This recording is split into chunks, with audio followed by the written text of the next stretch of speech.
పాలకూర ఉల్లికారం ఈ కాంబినేషన్ లో మీరు ఎప్పుడైనా ట్రై చేశారా? లేకపోతే ఒక్కసారి ఇలా చేసి చూడండి, లొట్టలేసుకుంటూ తినేస్తారు. నిజంగా అంత బాగుంటుంది. ముందుగా నేను ఇక్కడ 3 కట్టల పాలకూరని నీటిగా వాష్ చేసుకొని సన్నగా తరిగి పెట్టుకున్నాను.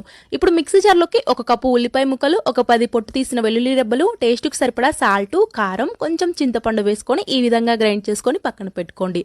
ఇప్పుడు ప్యాన్ లోకి ఆయిల్ వేసుకొని ఆవాలు, జీలకర్ర, మినపప్పు, ఎండుమిర్చి, కరివేపాకు కూడా వేసుకొని బాగా ఫ్రై చేసుకున్న తర్వాత ఈ ఉల్లికారం వేసేసుకోండి.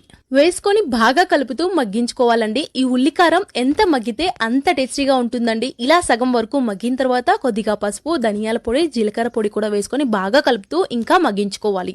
ఇలా బాగా మగ్గిన తర్వాత కట్ చేసుకున్న ఈ పాలకూరను కూడా వేసుకొని బాగా కలుపుకోవాలండి. ఇలా ఒక్క 5 నిమిషాలు సన్న మంట మీద బాగా కలుపుతూ మగ్గించుకోవాలండి.